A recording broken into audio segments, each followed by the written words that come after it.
Hello everyone and welcome to dreamlaw.in। और आज हम लोग डिस्कस करेंगे preamble of the Indian constitution, जो कि एक बहुत ही इम्पॉर्टेंट टॉपिक है, बट लोग उसको वैसे ही इग्नोर कर देते हैं जैसे कि आप मेरे पीछे आने वाली ट्रेन की आवाज़ को आगे करने वाले हैं। तो चलिए जल्दी से शुरू करते हैं।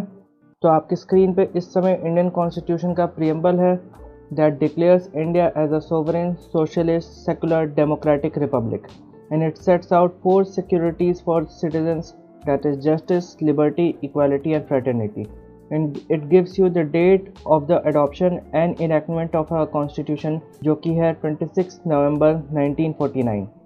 ये प्रीएम्बल जो आपके सामने है, ये प्रीएम्बल अमेंडेड प्रीएम्बल है जो कि 1976 में अमेंड हुआ था, और the words socialist, secular and integrity were not there in the original preamble. ये तीनों वर्ड्स 1976 में डाले गए हैं। तो आखिर प्रीएम्बल होता क्या है?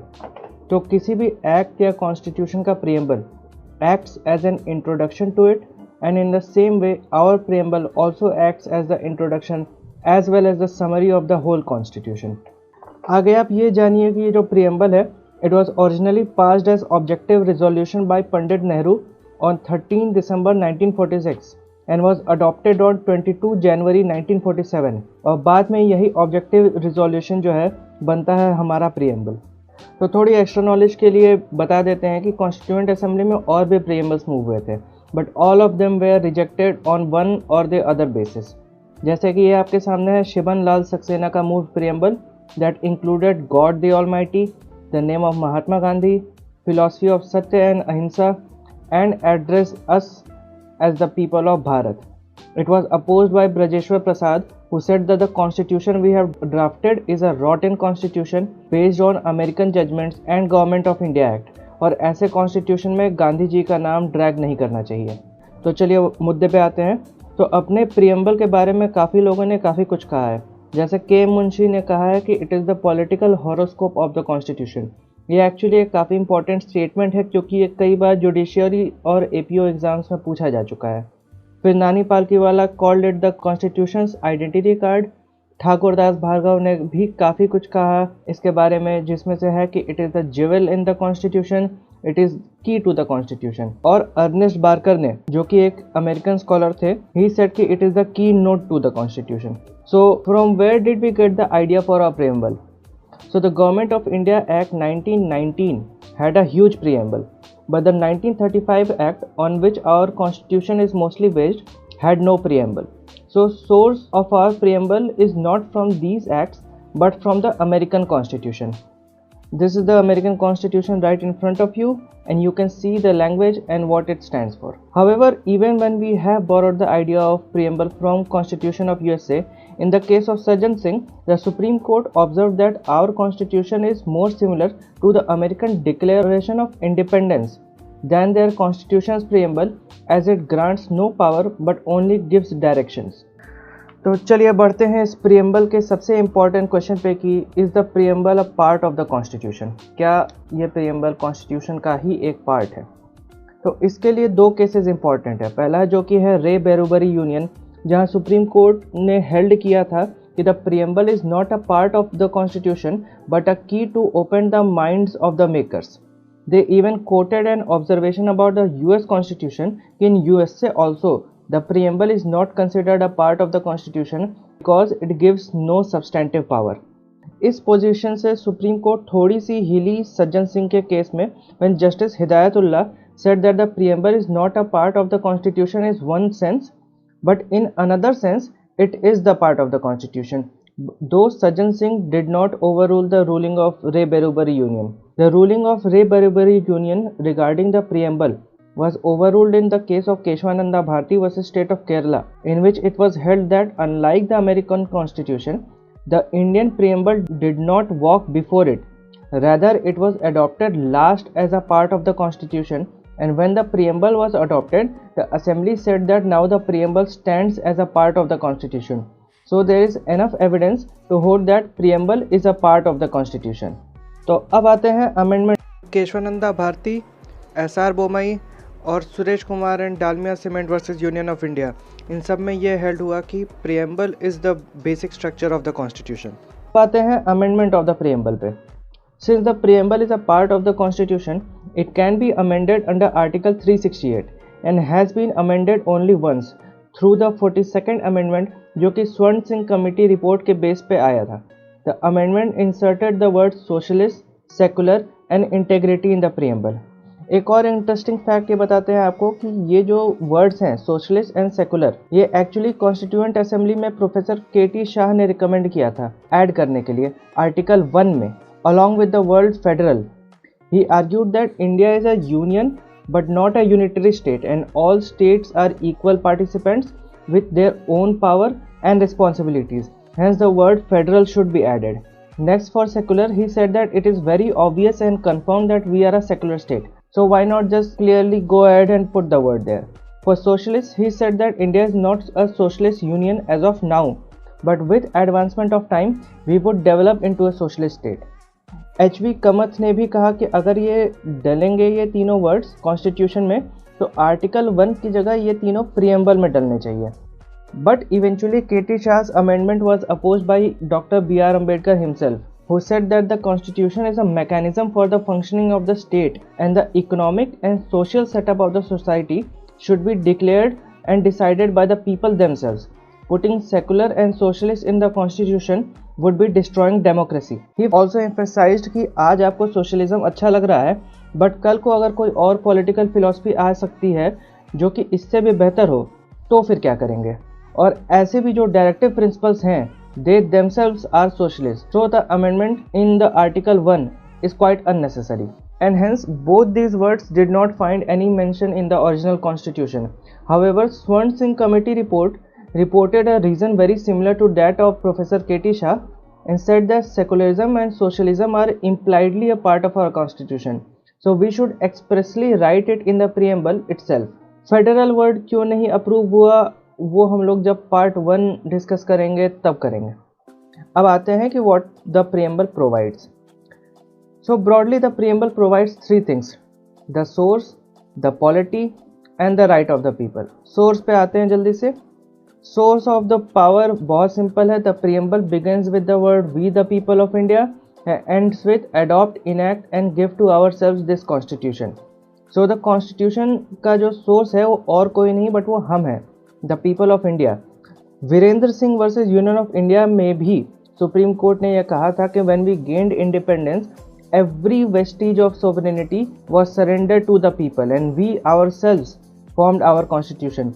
So हम लोग ही हैं इसके source and no one else. तो अब आते हैं पॉलिटी पे. पॉलिटी में पहला आता है कि India is a sovereign. Sovereign का मतलब क्या है? मतलब India is not controlled by any external और foreign force, rather it governs its affairs on its own. ये सिंपल पॉइंट था. ये पॉइंट थोड़ा सा कॉम्प्लेक्स तब होता है जब आपसे कोई पूछ ले कि इंडिया के अंदर कौन सॉवरेन है, पीपल, कॉन्स्टिट्यूशन या parliament. This is mostly a theoretic question. Even Supreme Court has not clearly said if it's people or the Constitution. एक गोपालन केस में सुप्रीम कोर्ट ने बोला कि constitutional principles comes from the sovereign will of the people. Virendra Singh में भी supreme court ने कहा कि the sovereignty was given to the people. और केशवानंदा भारती में भी supreme court held that the sovereignty to the people as a basic feature of the constitution. मगर in a matter under Article 143 versus unknown, made the Supreme Court express that in a country governed by a written constitution, the constitution is sovereign.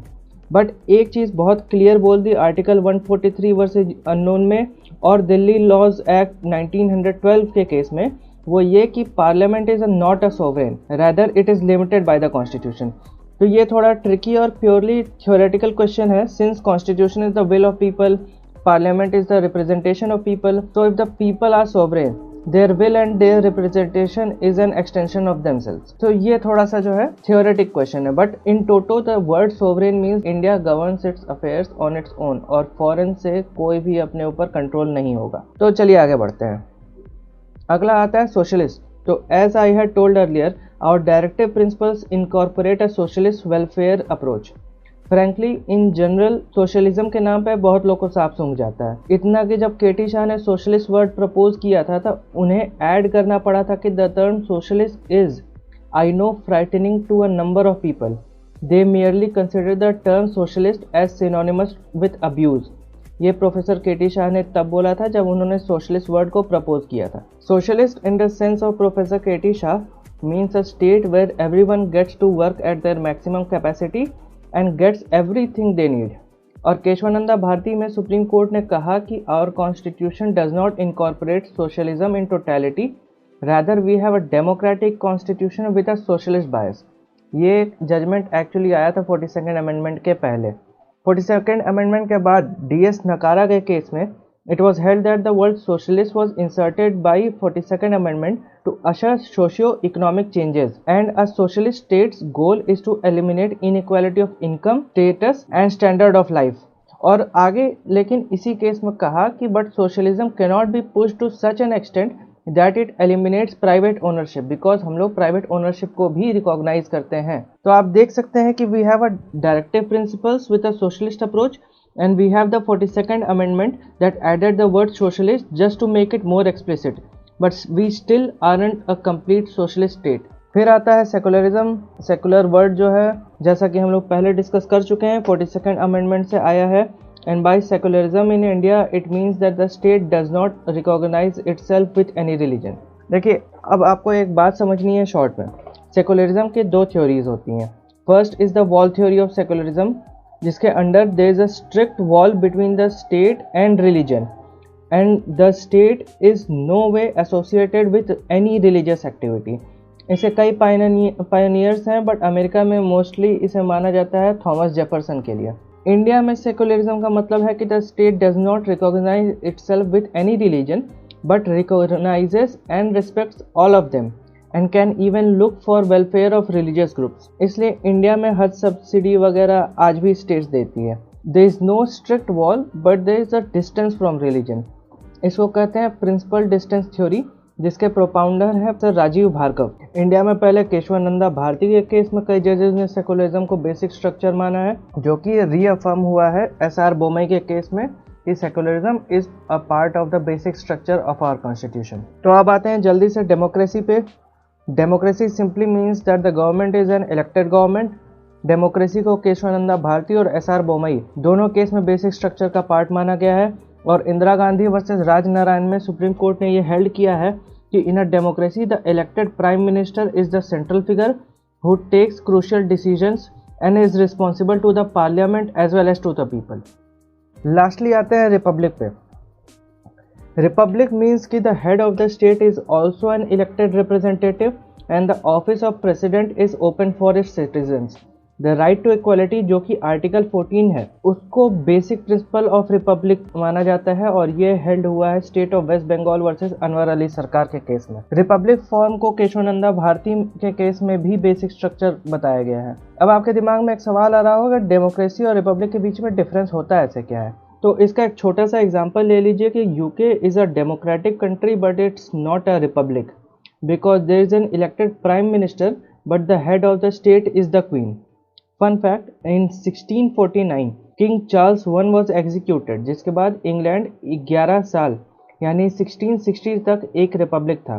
फिर वहाँ king Charles II आ गए और वो वापस से monarchy में बदल गया। अब आते हैं जल्दी से राइट्स ऑफ द पीपल पे। तो अपने 4 ब्रॉड राइट्स हैं, justice, liberty, equality and fraternity. और इंदिरा शॉनी के केस में ये बताया गया है कि लिबर्टी, इक्वालिटी और fraternity was the war cry during the French revolution और our constitutional makers added justice to it as a 4th dimension. And state of Karnataka versus Appa Balu Ingale and state of Karnataka versus Appa Balu Ingale में ये बताया गया है कि liberty, equality and fraternity form a trinity and cannot be separated from each other. पहले आते हैं justice पे। जस्टिस जो कि सोशल, इकोनॉमिक और पॉलिटिकल है, उसका अपने प्रियम्बल में मतलब है harmony between individual rights and public welfare and distributive justice and cumulative justice. ऐसा बताया गया है Suresh Kumar and Dalmia cement versus union of India के केस में। मतलब एक इंसान का हक और पब्लिक का हक दोनों को इग्नोर नहीं करना है और जहां तक पॉसिबल हो साथ लेके चलना है। लिबर्टी अपने प्रियम्बल में जो है, it includes thoughts, expressions, belief, faith and worship. तो न केवल ये लिबर्टी फ्रीडम ऑफ स्पीच है बल्कि ये फ्रीडम ऑफ रिलीजन भी है और इसको हम लोग ट्रेस करते हैं आर्टिकल 25 से 28 में। ये हेल्ड हुआ था एसआर बोमई के केस में। इक्वालिटी पे फिर आते हैं। इक्वालिटी जो है वो है ऑफ स्टेटस एंड अपॉर्चुनिटी, और इंदिरा शाह के केस में सुप्रीम कोर्ट ने इस पर काफ़ी फोकस देते हुए बताया है कि equality is the single greatest craving of humans. और जैसे कि सुप्रीम कोर्ट ने होल्ड किया है अप्पा बालू इंगले के केस में, we also trace the element of dignity from this equality, as there can be no dignity without equality. Lastly हम लोग ये डिग्निटी फिर से ट्रेस करते हैं फ्रैटर्निटी में, जो कि फोकस्ड है on unity and integrity of nation. Fraternity का मतलब होता है sense of common brotherhood, and as it has been observed in Raghunath Rao Ganpat Rao versus Union of India, only the spirit of brotherhood can protect the unity and integrity of India. Indira Shah ने ये case में Supreme Court laid emphasis on the word fraternity, holding that it has a very special place in Indian context. और अप्पा बालू इंगले के case में Supreme court ने ये कहा कि constituent assembly members had put fraternity in the preamble because they kept the history of India in mind, the partition, the communal violence, और एक डेंजर ये भी था कि कोई इम्पेरियलिस्ट फोर्स फिर से आके इंडिया को कैप्चर कर सकता था। इसीलिए यूनिटी और इंटेग्रिटी ऑफ द यूनियन पर काफ़ी इम्फेसिस था, और द मेकर्स डिसाइडेड कि इसको जो है प्रीएम्बल में ही डाल देना ज़्यादा बेटर होगा। ये हो गया आपका पूरा जो है राइट्स। तो अब तक हम लोगों ने कवर कर लिया है source, the polity and the rights of the people. तो लास्ट में हम लोग आते हैं, lastly the preamble gives you a date of adoption and enactment, और इसी के साथ आपका पूरा होता है प्रीएम्बल कंप्लीट। अगर आपको ये वीडियो अच्छी लगी तो इस पर एक लाइक कर दीजिए, सब्सक्राइब कर दीजिए, और अगर आप अभी तक यहाँ तक बने हुए थे और मेरे पीछे के ट्रेन को इग्नोर करते रहे थे तो थैंक यू।